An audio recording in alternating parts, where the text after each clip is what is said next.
Robert Bloch's Psycho Sanitarium by Chet Williamson. To Robert Bloch, Ray Bradbury, and Richard Matheson, whose stories grabbed my imagination and never let go.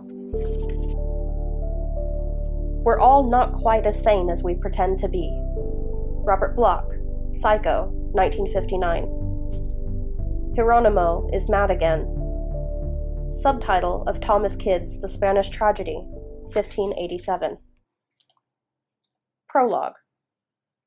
In a small town in the midwestern part of the country, a boy closed the magazine he was reading and looked for the 100th time at the garish, brightly colored cover.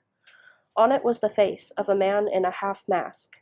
His hair seemed a mass of brown flames leaping from behind the mask's top edge, and his mouth and jaw were fissured with scars. There were several words in the magazine's title, but the most prominent was Monsters, the letters appearing to be carved on a tombstone. It was the boy's favorite magazine. He'd found the 5th issue on the newsstand several months before, and this was now the 10th. He thought he'd like to send away for the back issues when he had some extra money. The magazine was filled with stories about and photographs of the famous monsters of the movies, and the man who wrote most of the stories was like a kid himself, the boy could tell.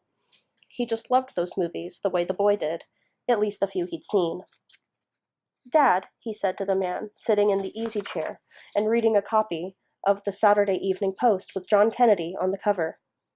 "Could I maybe stay up tonight to watch the movie?" "What movie?" his father said, his eyes still on the Post. "Horror theater?" "They've got the Phantom of the Opera tonight," the boy said. "It's the silent one." "You're a little young to stay up that late," his father said.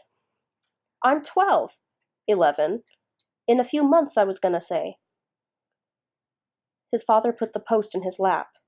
"Tell you what, the week you turn 12, you can stay up Friday night to watch the movie, if it's okay with your mother, and if you promise to sleep in the next morning." "Deal!" the boy cried, and ran into the kitchen, magazine in hand, to persuade his mother. He hoped that there would be a really scary movie on Horror Theater the Friday night after his birthday. Something with a monster like Dracula, or the Phantom of the Opera, or the Wolfman, or the Mummy. Or, if he was lucky, someone even worse. Something he'd never known about before, never dreamed of. The scariest creature he could imagine. A monster that would haunt his dreams.